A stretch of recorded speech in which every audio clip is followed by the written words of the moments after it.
그것이 알고 싶다에 오신 여러분들을 진심으로 환영합니다. 오늘 코로나 바이러스를 바라보는 그리스도인의 시각에 대해서 말씀드리려고 합니다. 제가 잠시 기도하고 시작하도록 하겠습니다. 기도합시다. 하나님 아버지 감사합니다.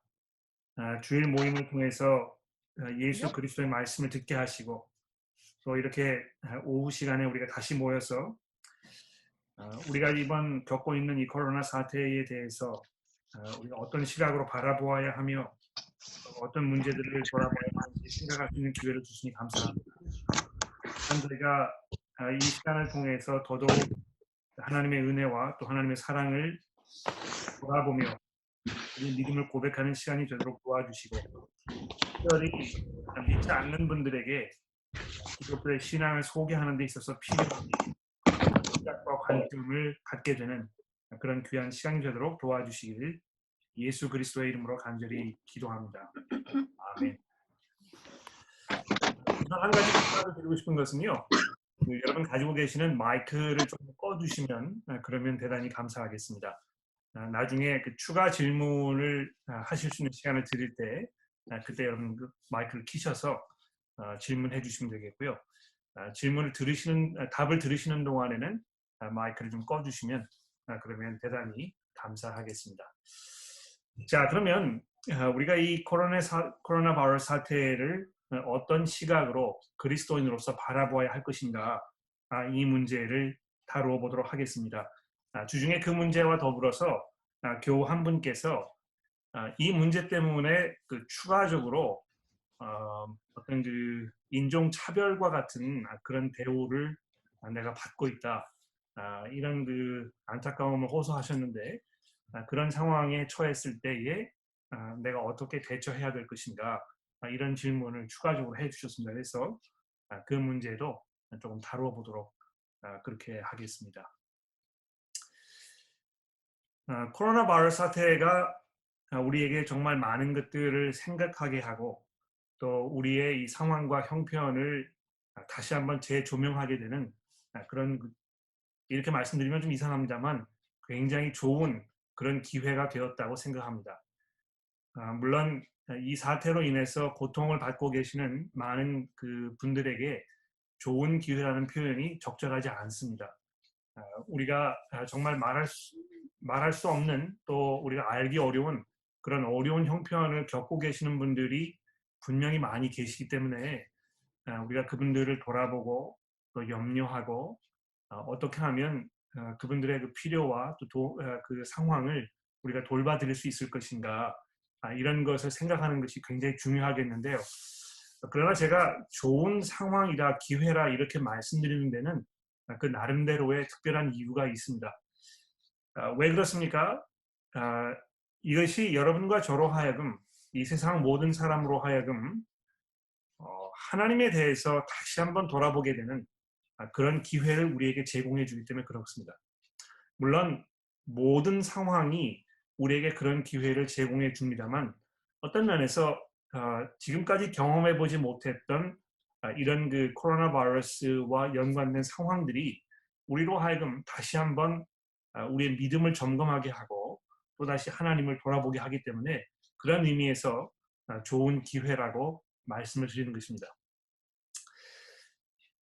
우리 사회는 이 편리함이라는 것, 이것을 가장 중요한 어떤 그 삶의 원칙으로 생각하면서 이렇게 살고 있습니다. 점점 문화가 발달하고 문명이 진보하고 우리의 삶이 풍요로워지고 이렇게 하면서 삶의 여유가 생기게 되고 삶의 여유가 생기면 생길수록 우리 인간의 본성은 편리함을 추구하게 되어 있는 것입니다. 그래서 이 편리함을 찾기 위해서 우리가 보다 나은 직장을 찾게 되고 또 보다 편리한 생활을 하기 위해서 문화 혜택을 많이 누릴 수 있는 그런 곳에 우리의 거주지를 정하게 되고 또 편리함을 우리가 누리기 위해서 교육을 받고 또 관계를 맺고 이렇게 한다고 말씀드릴 수 있는 것입니다. 특히 호주처럼 굉장히 발달된 서양 국가에 살고 있는 우리들에게는 더더욱 이 편리함이라는 것이 삶의 일부분처럼 어떤 면에서는 불가분의 관계에 있는 것처럼 이렇게 정착이 되어 있는 것 같습니다. 물론 우리가 불필요하게 어려움을 겪을 필요는 없습니다만 어떤 면에서는 너무 이 편리함이라는 것에 모든 것이 집중되어 있는 마치 이것이 우리 삶 속에 있지 않으면 우리가 어떤 그 패배자의 삶을 사는 것처럼 이렇게 여겨지는 그런 그 풍습과 또 문화가 우리 사회에 팽배해 있는 것입니다. 어떤 면에서 이 코로나 바이러스 이 사건은 이런 그 편리함이라는 것을 우리 삶의 우상으로 여기고 있는 이 현대 사회에 대한 하나님의 엄중한 경고의 말씀이 아닌가 이렇게 생각해 봅니다. 우리가 너무 이 편리한 것을 추구하며 살고 있고 또 풍요로운 사회 속에 살고 있기 때문에 우리가 겉으로는 그렇게 생각하지 않을지 모릅니다만 어떤 면에서 우리 마음속 깊은 곳에는 마치 이 세상이 천국인 것처럼 이렇게 생각하는 그런 실수를 범하고 있지 않나 이런 염려가 항상 우리 마음 가운데 있는 것입니다.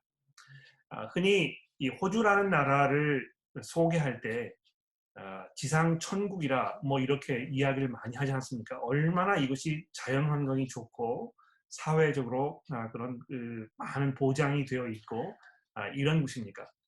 그래서 여기에 살고 있을 때 마치 우리가 이보다 더 좋을 수 없다는 그런 그 착각 속에 살 수 있게 되는 것입니다. 그러나 우리가 이 점을 정말 깊이 한번 돌아봐야 되겠는데요. 성경이 우리에게 무엇을 말씀하고 있습니까? 이 창세기서 3장에 보면 하나님께서 이렇게 말씀하지 않으셨습니까?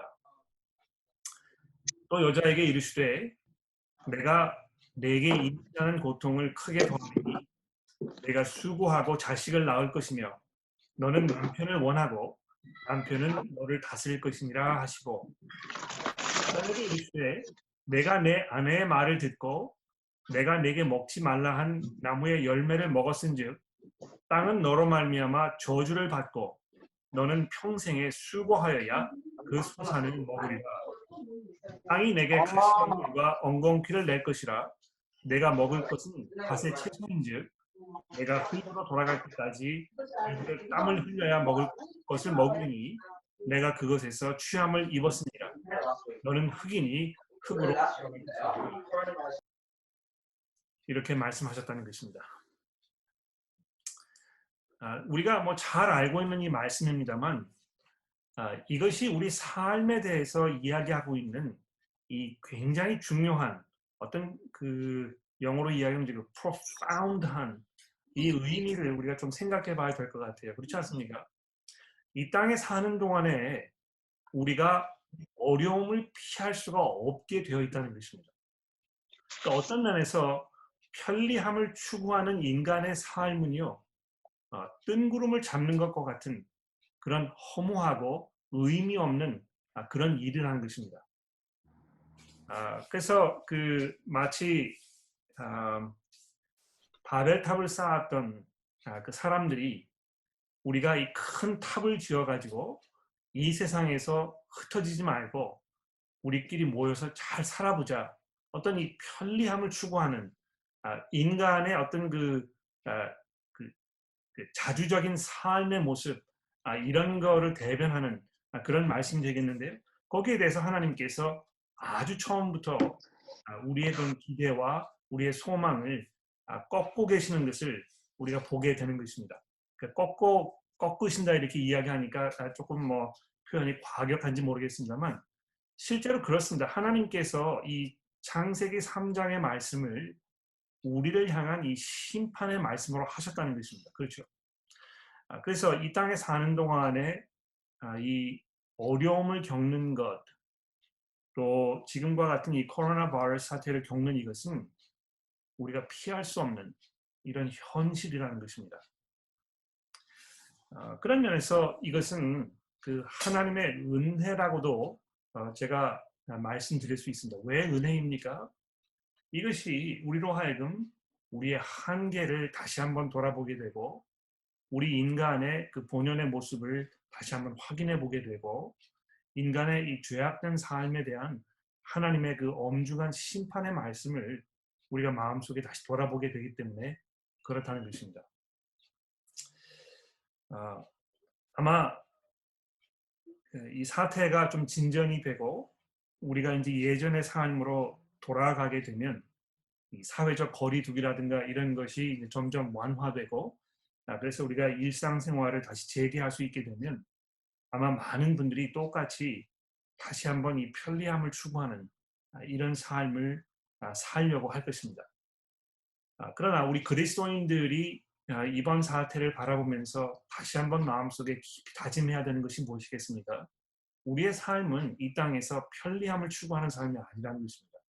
그 편리함이라는 것은 우리가 성취할 수도 없는 것이고 이것은 뜬구름을 잡는 것이고 우리가 그래서 우리의 소망을 하나님의 나라에 두어야 한다는 것을 이 사태가 우리에게 다시 한번 말씀해 주고 있습니다. 주중에 제가 그 재밌는 그 아티클을 하나 읽었습니다. 이 기독교인 저자 한 분이 쓰신 그 아티클인데 코로나 바이러스 사태가 벌어지면서 특히 호주에서 이 사재기를 하는 그런 일이 많이 있지 않았습니까? 화장지가 뭐 다 동이 나고 뭐 이런 그 웃지 못할 그런 사건이 벌어졌었는데요. 그분이 그 아티클을 통해서 이런 이야기를 하셨어요. 사재기를 왜 하겠는가? 뭐 어떤 면에서는 그 불안하니까 또 필요하니까 만일을 대비해서 미리 어떤 그 준비하는 마음으로 이렇게 하지 않았겠는가? 이거 뭐 당연하고 또 지혜로운 일이 아니겠는가?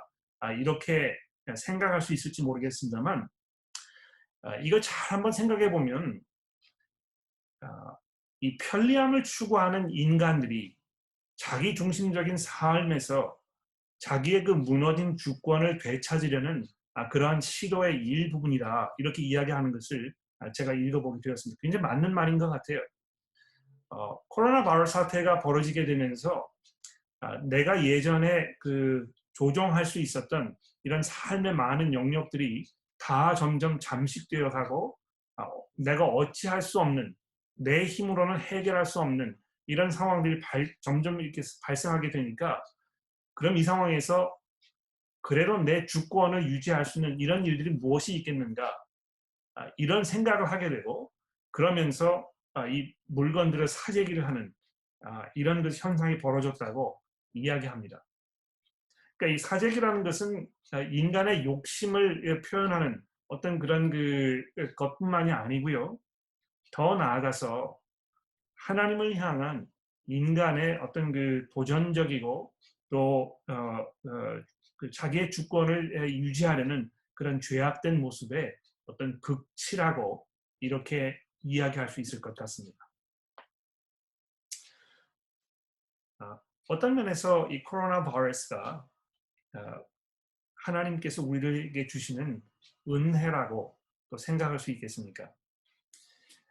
이거 뭐 여러분 제가 여러 번 그 이 말씀을 드렸기 때문에 이미 알고 계시겠습니다만 야고보서의 말씀과 로마서의 말씀을 우리 잠시 한번 살펴보도록 하겠습니다. 야고보서 1장 2절에서 4절 말씀해 보시면 이렇게 우리에게 야고보 사도가 가르쳐주고 있습니다.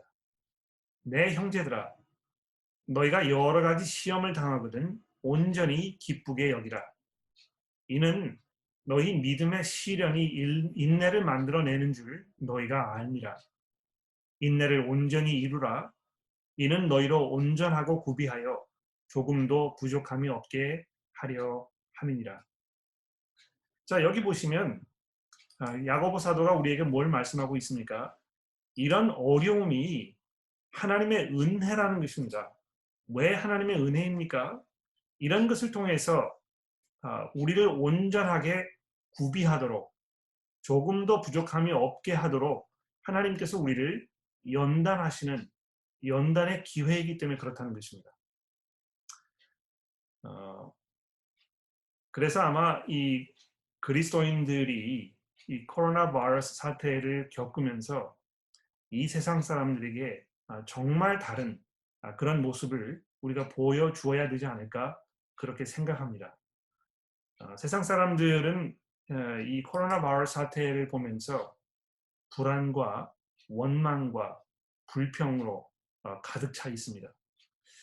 어제도 제가 뉴스를 보니까 호주의 이 시드니에 있는 많은 분들이 날씨가 좀 좋으니까 해변가에 가서 뭐 해수욕을 좀 즐기고 이랬다는 그 뉴스가 보도가 되었더군요. 왜 그렇습니까? 이 참지를 못하는 것입니다. 예.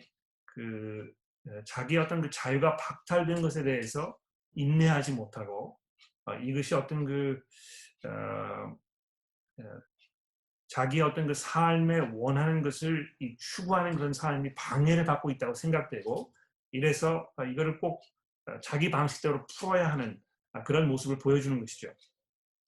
아마 이 원망과 어떤 그 불평과 정부를 무시하는 이런 그 인간의 기본적인 삶의 모습이 그런 방법으로 표현되지 않나 이렇게 생각합니다. 그러나 우리 그리스도인들은 어떻습니까?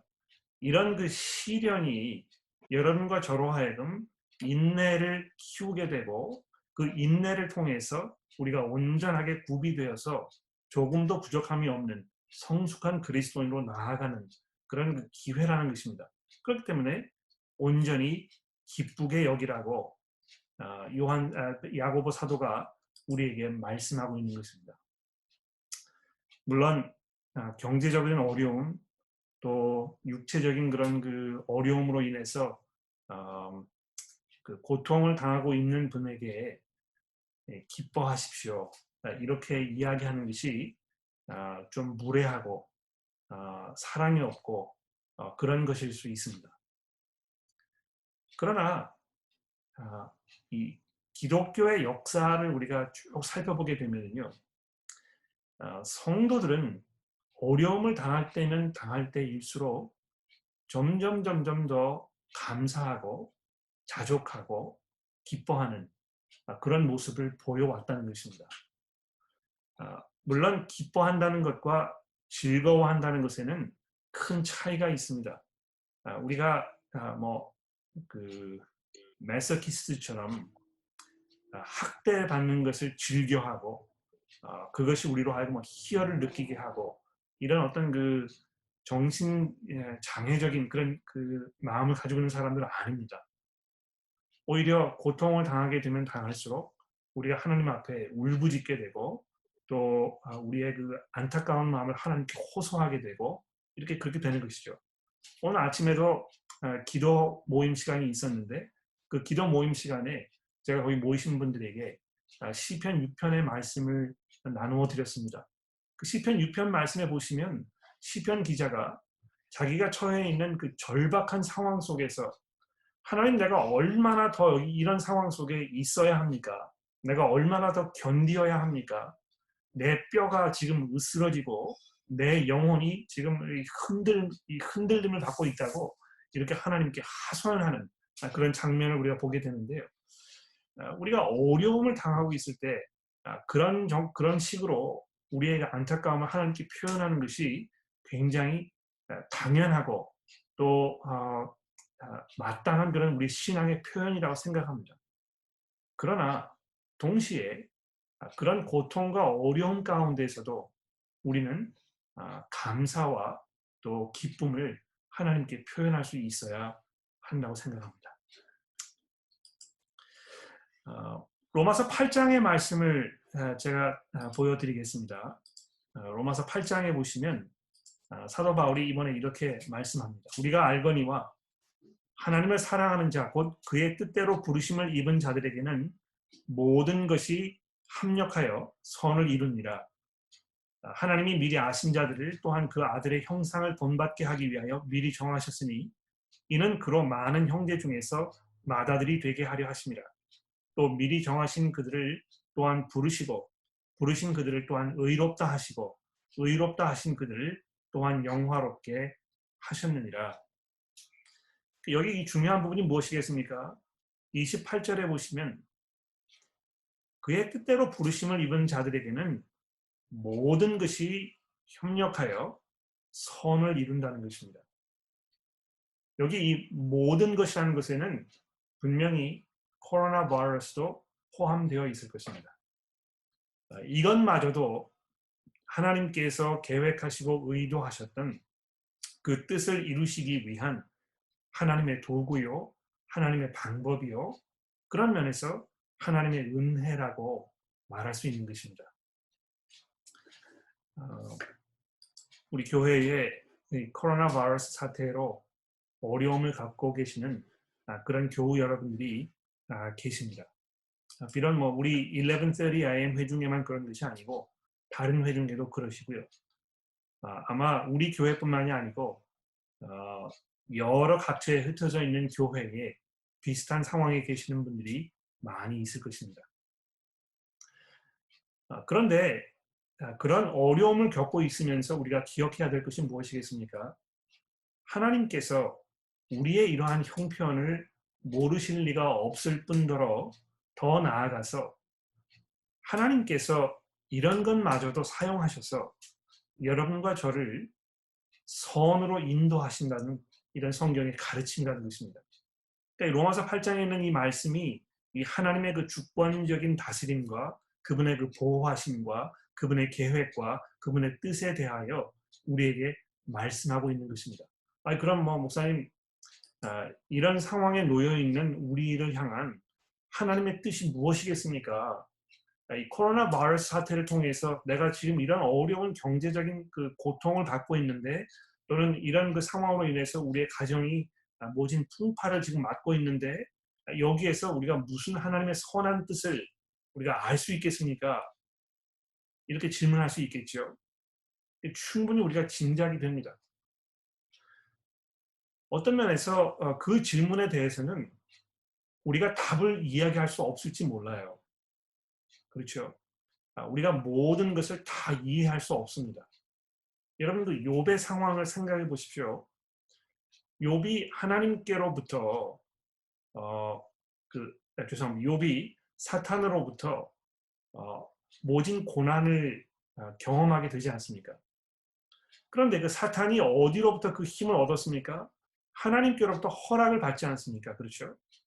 그래서 이제 이 그 어려운 시련들이 욥의 삶에 일어나게 되는데, 그 욥기서를 읽는 여러분과 저는 하나님의 그 보좌 앞에서 벌어졌던 하나님과 사탄 사이의 그 대화의 내용을 알고 있습니다만, 욥에게는 그 사실이 알려지지 않았습니다.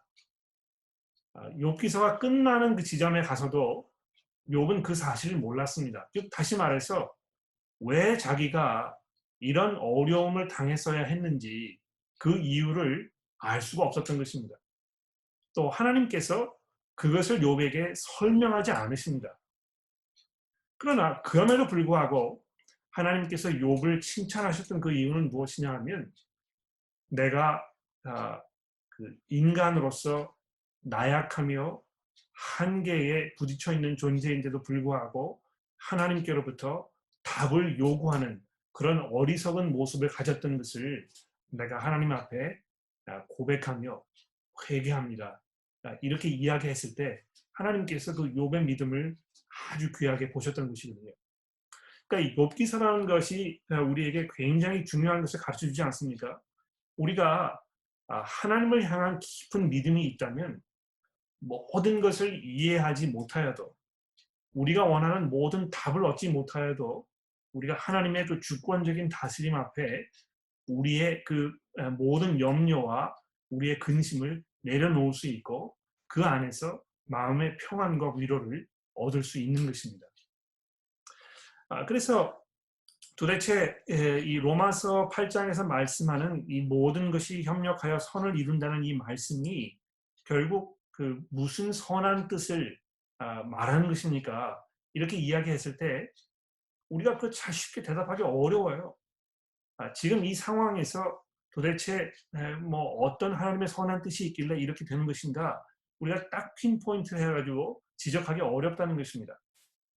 그러나 이 구절 말씀이요, 우리에게 주는 굉장히 중요한 한 가지 그 가르침이 있습니다. 다시 한번 보여드릴게요. 어, 그의 뜻대로 부르심을 입은 자들에게는 모든 것이 협력하여 선을 이루느니라. 하나님이 미리 아신 자들을 또한 그 아들의 형상을 본받게 하기 위하여 미리 정하셨으니 이는 그로 많은 형제 중에서 맏아들이 되게 하려 하심이라. 또 미리 정하사 그들을 또한 부르시고 부르신 그들을 또한 의롭다 하시고 의롭다 하신 그들을 또한 영화롭게 하셨느니라. 그러니까 여기 하나님께서 말씀하고 계시는 이 선하신 그 뜻이 무엇입니까? 여러분과 저로 하여금 그 아들이신 예수 그리스도의 형상을 본받도록 하신다는 것입니다. 이 코로나 바이러스 사태로 인해서 우리가 겪는 어려움이 어떤 면에서 여러분과 저로 하여금 그 아들의 형상을 본받게 하는지 우리가 뭐 여러 가지로 생각해 볼 수 있겠죠. 이런 상황 속에서 우리 스스로를 돌아보게 되고 더더욱 하나님을 의지하게 되고 우리의 교만했던 마음을 우리가 회개하게 되고 우리가 이웃에 있는 형제 자매들을 더 먼저 돌아보고 그들에게 사랑을 베풀고 이러한 그 삶의 어떤 그 훈련들 이런 것을 통해서 우리가 그 아들의 형상을 본받게 된다는 것입니다. 그러므로 우리가 이런 상황 속에서 정말 하나님께 감사하고 찬송하는 그런 모습이 우리 가운데 분명히 있어야 할 것입니다. 그 주중에 제가 다른 아티클을 또 하나 그것이 알고 싶다를 준비하면서 읽었는데요. 그 아티클에 굉장히 중요한, 굉장히 도움되는 그런 그 구절이 있었습니다. 무엇이냐 하면 일반적으로 사람들이 시련을 당하게 되면 가장 먼저 영향을 받는 우리 삶의 부분은 감정이라는 것입니다. 그리고 그 감정이 영향을 받으면 그것이 이제 행동으로 나타나는 이런 그 순서가 있다고 이렇게 설명을 했는데 이제 맞는 것 같아요. 그렇지 않습니까? 이것이 뭐 꼭 코로나 바이러스 상태뿐만이 아니고 우리 삶 속에서 일어나는 여러 가지 어려움을 주는 일들을 생각해 보십시오. 그 어려운 일을 당하게 되면 가장 먼저 마음이 슬퍼지고 또 화가 나고 불안해지고 이런 그 감정적인 변화들이 우리에게 이제 일어나게 되는 것입니다. 그리고 그 감정이 점점 쌓일수록 우리가 이제 거기에 그 근거해서 뭐 나중에 후회하게 되는 이런 행동을 하게도 되고 이런 말을 하게도 되고 이렇게 된다는 것이죠. 그런데 이 저자가 그 무엇이라고 이야기했느냐 하면 우리 그리스도인들은 시련을 겪을 때 그 다음에 해야 할 그 단계는 어떤 그 감정적인 변화에 우리 자신을 맡기는 것이 아니고 내가 겪고 있는 이 시련에 대한 그 성경적 이해와 하나님에 대한 믿음에 대하여 우리가 생각해 봐야 한다는 것입니다. 그러니까 이 시련이라는 것이 지금 어디에서 온 것인가? 또 성경이 이것에 대해서 우리에게 무엇을 말씀하고 있는가?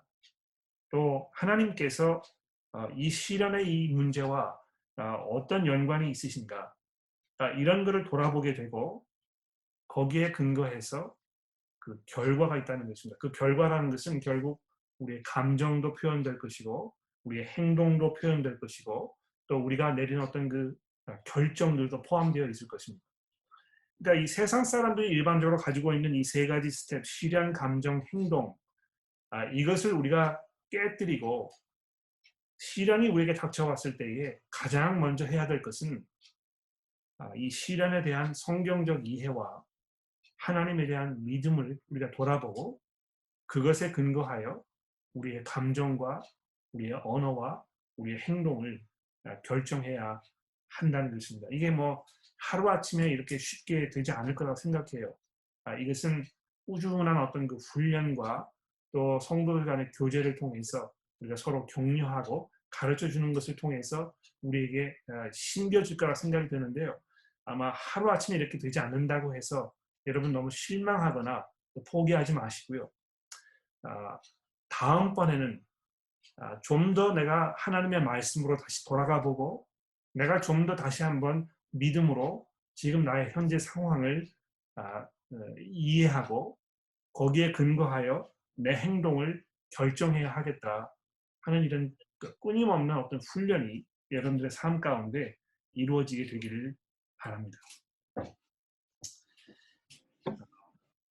더 나아가서 이 코로나 바이러스라는 이 사태가 여러분과 저에게 그 사회적 선, common good 이렇게 이제 영어로 얘기할 수 있겠는데 사회적 선, 이 문제에 대해서 조금 돌아보게 합니다. 어, 그 애덤 스미스라는 사람이 17세기에 국부론이라는 그 굉장히 유명한 책을 썼는데요. 이 사람이 경제학자였습니다. 그렇죠?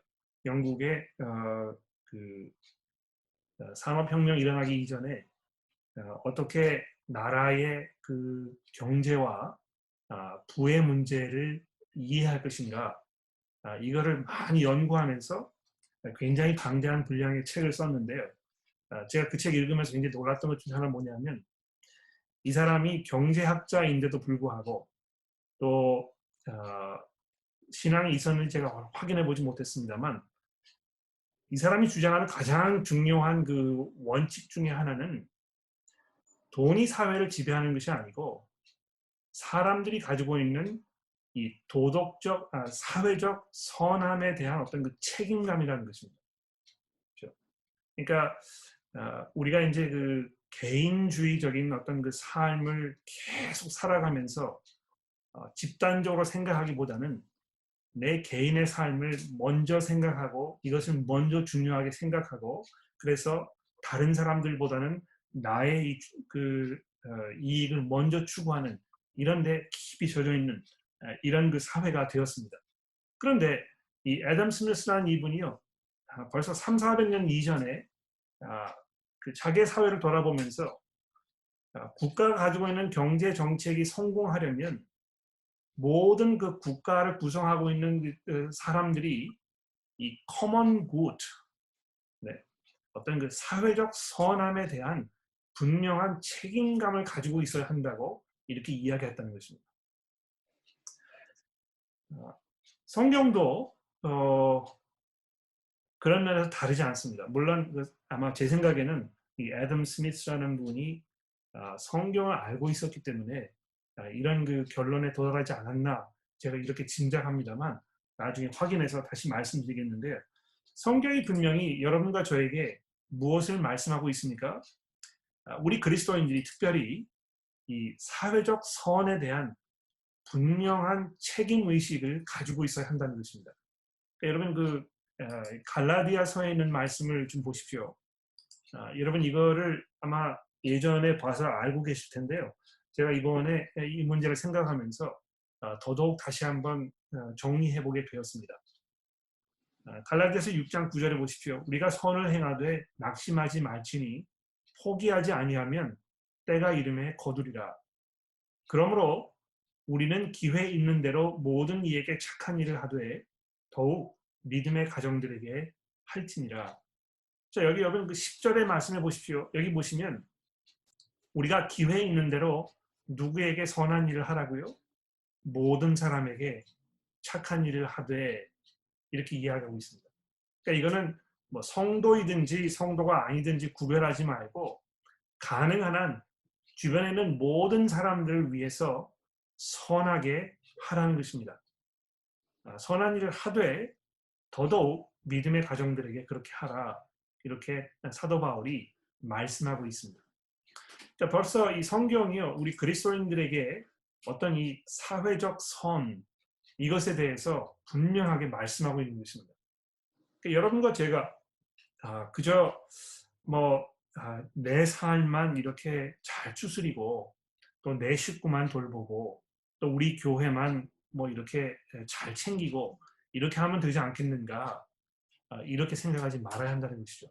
어떻게 하면 우리가 우리 사회, 이 사회를 우리가 살고 있는 이 사회를 더 풍요롭게 할 것인가? 우리가 어떻게 하면 우리 주변에 있는 사람들을 잘 돌아보고 모든 사람들에게 덕이 되는 일을 할 것인가? 이렇게 생각해야 한다는 것입니다. 디모데 전서에 있는 말씀도 다르지 않는데요. 디모데 전서의 말씀을 보여드리겠습니다. 어, 디모데 전서 잘 아시는 말씀인데요. 2장 1절부터 4절에 보시면 이렇게 말씀합니다. 그러므로 내가 첫째로 권하노니 모든 사람을 위하여 간구와 기도와 도고로 감사를 하되 임금들과 높은 지위에 있는 모든 사람들을 위하여 하라. 이는 우리가 모든 경건과 단정함으로 고요하고 평안한 생활을 하려 합니다. 이것이 우리 구주 하나님 앞에 선하고 받으실 만한 것이니 하나님은 모든 사람이 구원을 받으며 진리를 아는 데 이르기를 원하시느니라. 그러니까 이 기독교인들이 무엇을 위해서 기도해야 될 것인가 이 문제를 이야기하면서 모든 사람들을 위하여 하나님 앞에 기도하고 간구하라.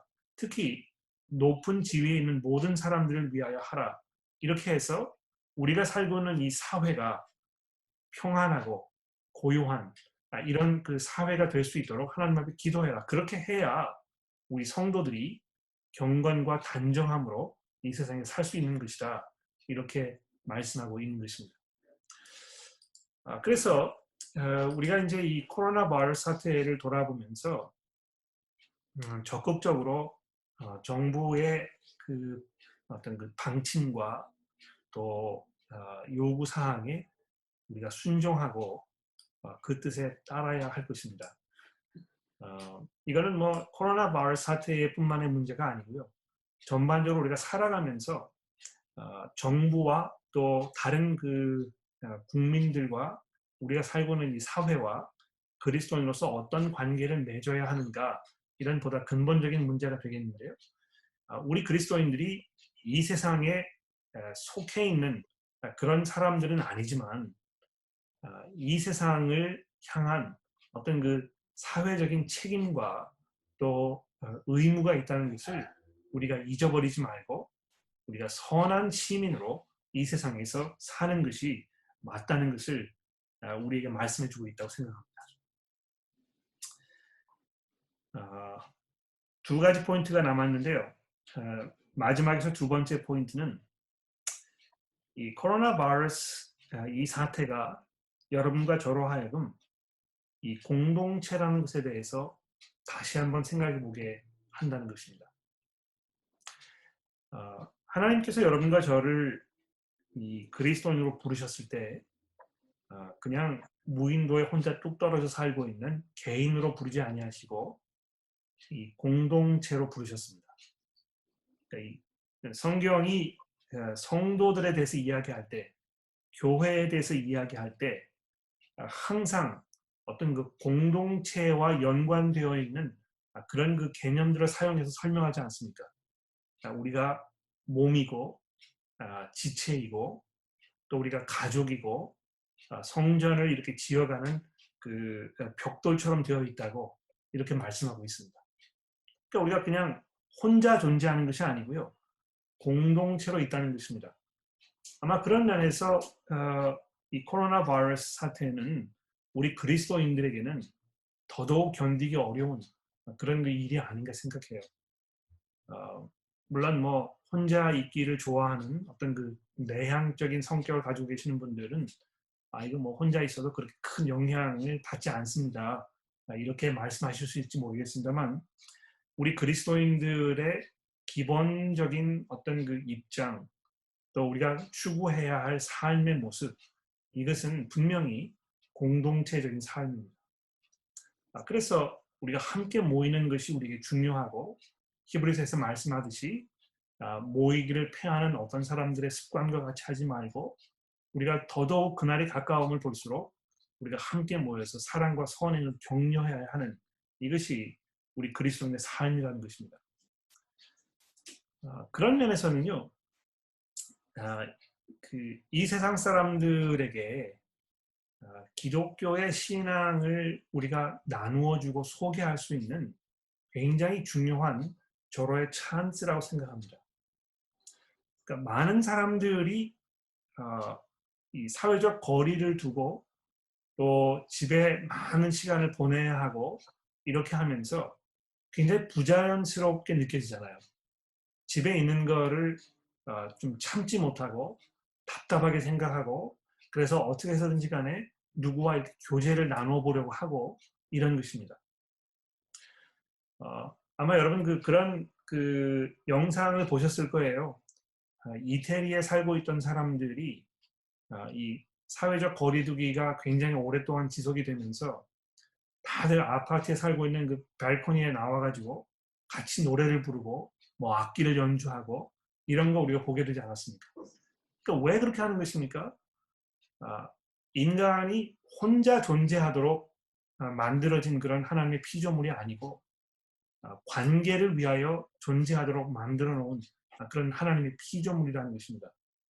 그래서 아마 누구를 교회로 초대하여 관계를 우리가 이렇게 나누어 드리고 또 관계로 초대하고 그래서 정말 그리스도 안에서 누리는 이런 그 새로운 관계가 얼마나 놀랍고 뛰어난 것인지 우리가 소개할 수 있는 그런 훌륭한 기회가 아닌가 이렇게 생각을 합니다. 마지막으로 이번 사태 때문에 인종차별과 같은 그런 대접을 받고 있는데 이 어떻게 해야 되겠습니까? 하는 그 안타까움을 표현하신 그 교우의 질문에 대해서 잠시 생각을 해보도록 하겠습니다. 제가 이 성경 구절은 그 슬라이드를 준비를 하지 못했는데요. 여러분 그 베드로 전서의 말씀을 잠시 살펴보시겠습니까? 베드로 전서에 보면 2장에 있는 말씀인데요. 베드로전서 2장에 베드로 사도가 이렇게 말씀하고 있습니다. 2장 18절의 말씀입니다. 베드로전서 2장 18절 사환들아 범사에 두려워함으로 주인들에게 순종하되 선하고 관용하는 자들에게만 아니라 또한 각 까다로운 자들에게도 그리하라. 부당하게 고난을 받아도 하나님을 생각함으로 슬픔을 참으면 이는 아름다우나 죄가 있어 매를 맞고 참으면 무슨 칭찬이 있으리요. 그러나 선을 행함으로 고난을 받고 참으면 이는 하나님 앞에서 아름다움이니라. 이 굉장히 중요한 말씀인 것 같아요. 그렇죠? 우리가 죄가 있어서 매를 맞고 참으면 무슨 소용이 있겠느냐? 그렇죠? 마땅히 우리가 겪어야 할 그 대가를 치르고 있는 것입니다.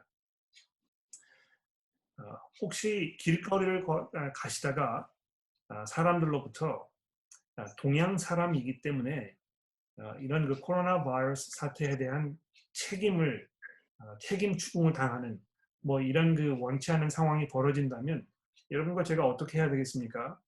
뭐 항변하고 억울하게 생각하고 거기서 맞서 싸우고 아마 이렇게 하고 싶은 어떤 그 충동을 우리가 느낄 것 같아요. 이 감정적인 변화가 먼저 앞서는 것이죠.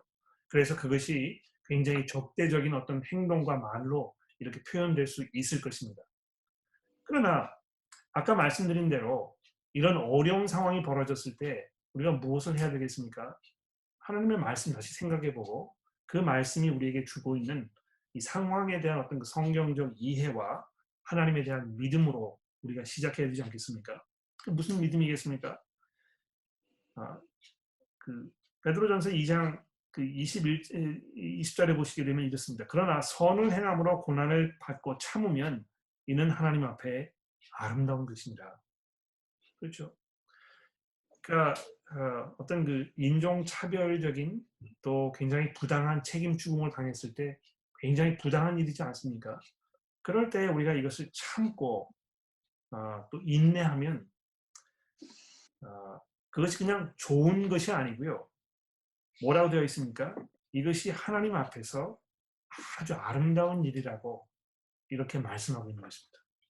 그러니까 하나님께서 이것을 보시면서 그 자리에서 우리가 인내하고 꼭 참고 돌아서서 우리가 맞받아치지 아니하고 이렇게 하는 그 모습을 보시면서 하나님께서 아주 흡족해 하시고 우리를 기뻐하시고 이렇게 하신다는 것입니다.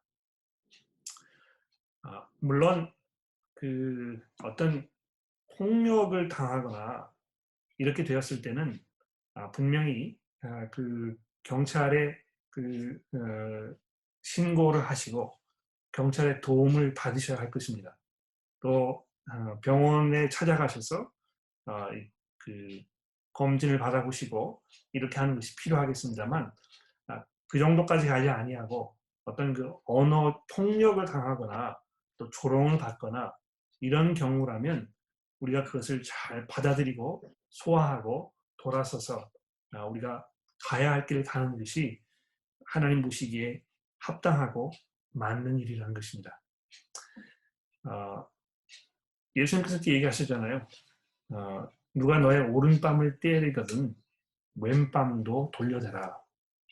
또 너를 저주하는 사람들을 위해서 우리가 기도하고 정말 하나님께서 그들에게 은혜를 베푸시도록 우리가 기도해라 이렇게 이야기합니다. 물론 그런 그 어려운 상황이 벌어지게 되면 그 자리에서 쉽게 우리가 우리의 분을 이렇게 사귀고 또 돌아서고 이렇게 하는 것이 쉽지 않을 것입니다.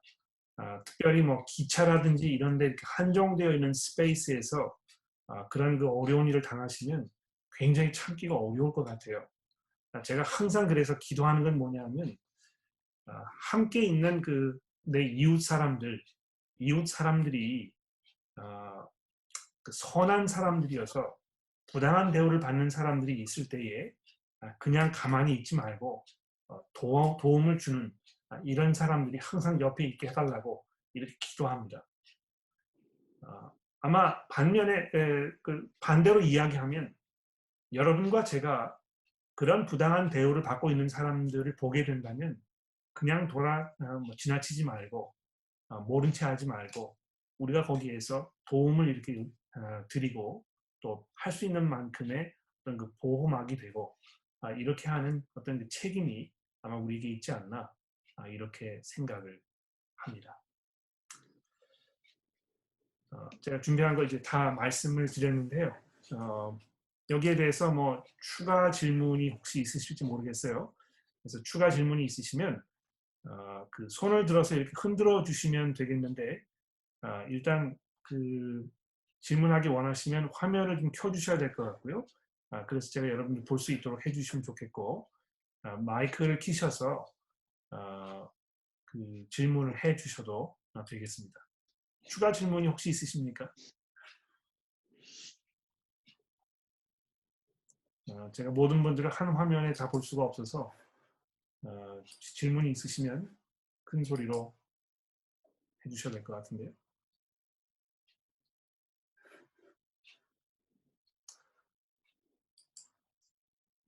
네, 알겠습니다. 그러면 충분히 그 답이 되었다고 제가 생각을 하고 그럼 제가 기도하고 이번 그것이 알고 싶다를 마치도록 하겠습니다. 기도합시다.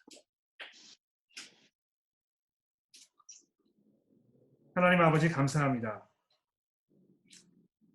저희들에게 우리 처한 이런 상황에 대한 성경의 말씀을 돌아볼 수 있도록 도와주시고 또 우리의 생각과 우리의 마음을 정리할 수 있도록 도와주시니 감사합니다. 하나님, 많은 사람들이 이런 상황을 두고 불평과 원망과 불안 가운데 살고 있습니다. 이러한 문제를 해결할 수 있는 것은 새로운 사회 정책도 아니고 또 뛰어난 정치가의 역량도 아니고 궁극적으로 하나님께서 우리에게 주시는 복음의 소망임을 우리가 믿음으로 고백합니다. 하나님이여 예수 그리스도를 구주로 알지 못하는 이들에게 주께서 은혜를 베푸셔서 우리의 참 소망 되시는 예수를 만나도록 하시고 코로나 바이러스 사태가 진정된 그 이후에라도 영원히 하나님의 나라를 소망하는 참된 삶을 살 수 있는 그런 은혜를 이들에게 베풀어 주시기를 간구합니다. 하나님, 저희들이 이번 사태를 겪으면서 분명히 우리 주변에 살고 있는 세상 사람들과 구별된 모습으로 살아갈 수 있도록 저희를 인도하여 주옵소서. 하나님, 저희도 소망 없는 사람들처럼 불안에 떨며 우왕좌왕하며 다른 사람들의 필요보다는 나의 필요를 먼저 생각하는 이런 모습으로 살지 않도록 도와주시고, 또 우리가 불평과 원망으로 살지 아니하며 오히려 평온한 가운데 하나님을 향한 믿음으로 의연하게 침착하게 살 수 있도록 저희를 도와주옵소서. 그러나 하나님, 이러한 상황 속에서도 우리 많은 지체들이 어려움을 겪고 있는 것을 고백합니다. 하나님이여, 저희를 도와주셔서 우리가 할 수 있는 대로 우리의 그 것들을 서로 나눌 수 있도록 도와주옵소서. 하나님, 어려운 가운데 있는 교우분들이 있으시다면 주께서 그들의 형편을 돌보아 주시고, 또 저희들의 그 손을 통하여 필요한 그런 그 도움이 그분들에게 갈 수 있도록 저희를 도와주시고, 하나님, 우리가 공동체로서 마땅히 해야 할 우리의 그 책임과 또 사랑을 잘 실현할 수 있도록 우리 모두를 인도하여 주옵소서. 우리의 구주이신 예수 그리스도의 이름으로 간절히 기도합니다. 아멘. 참여해 주신 여러분께 감사드리고요. 좋은 한 주 되시고 다음 주에 또 뵙도록 하겠습니다.